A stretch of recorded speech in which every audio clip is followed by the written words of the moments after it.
اخواني هذا الكلام لبعض الناهقين وحشى مسامعكم اللي يتكلمون على قادتنا واوطاننا وولاة امرنا. اول شيء قادتنا وولاة امرنا اوطاننا النا، مو بلك انت، مش عاجبينك طز فيك والله لا ردك ان شاء الله ولا هناك لا دنيا ولا اخره، تستنابح علينا تصير عدل في بلدك، لا تتكلم عندنا نحن هني. ها اول شيء.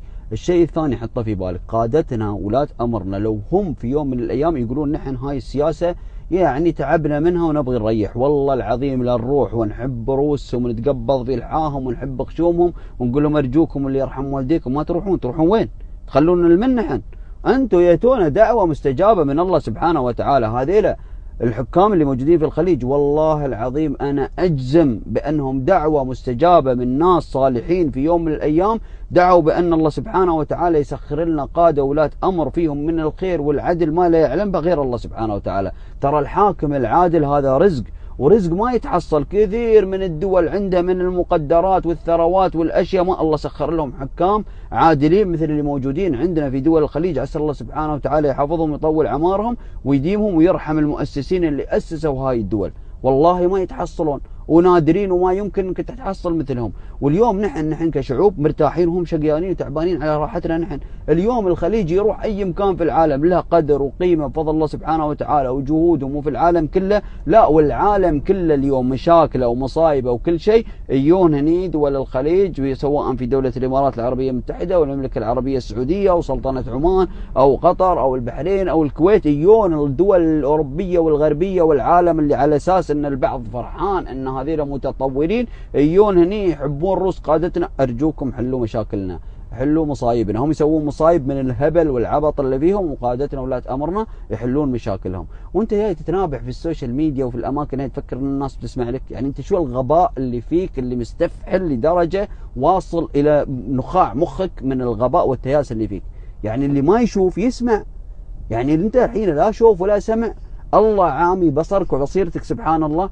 اليوم هذيل القادة اللي يسوونه نحن ما نقدر نوفيهم حقهم. نوفيهم حقهم في شو؟ كم جميل علينا منهم من راسنا لريولنا من يوم خلقنا وينا وطلعنا على الدنيا، جمايلهم علينا الى ان يحطونا في قبورنا ما خلوا شيء. تتكلم عن امن، تتكلم عن استقرار، تتكلم عن صحه، تتكلم عن تعليم، تتكلم عن رعايتهم يا اخي، مش بس لك وانت طفل الى ان تكبر، حتى يوم تكبر وتوصل مرحله معينه من العمر في سن متقدم قاعدين يهتمون فيك ويهتمون في امورك ويهتمون في امور كثيره في حياتك. يعني انت شو بتذكر وشو بتخلي وشو، يعني ما عندنا الا شيء واحد، نقول يا رب يديمهم طول اعمارهم ويحفظهم يا رب العالمين ان شاء الله، ويقدرنا يا رب على رد الجهل. السماعة ما تحملت يوم سمعت ان في ناهقين يتكلمون على قادتنا، تمام؟ فاحنا اليوم ما نقدر نردهم، والله جمايلهم هاي ما ترد. شو ترد؟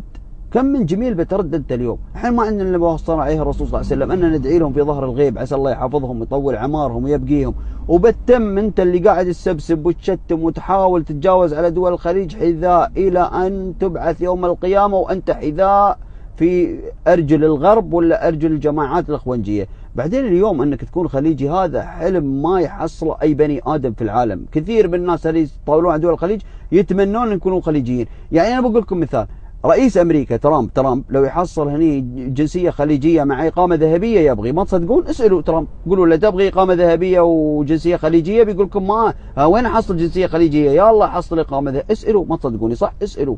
وكثير من الناس، ما اتكلم عن الناس الباقيين اللي في العالم اللي يتمنون يكونوا خليجيين، حتى رؤساء دول وناس عندهم مناصب وعندهم خير وعندهم اموال، اقسم بالله لو تفتح لهم الجنسيات الخليجيه باكر تلقاهم كلهم هني جايين، كلهم تلقاهم جايين. ليش جايين؟ مو من قل مال عندهم، لكن ما عندهم امن، ما عندهم استقرار، ما عندهم رؤيه، ما عندهم وضوح، ما عندهم ناس عادلين يحكمونهم للاسف الشديد.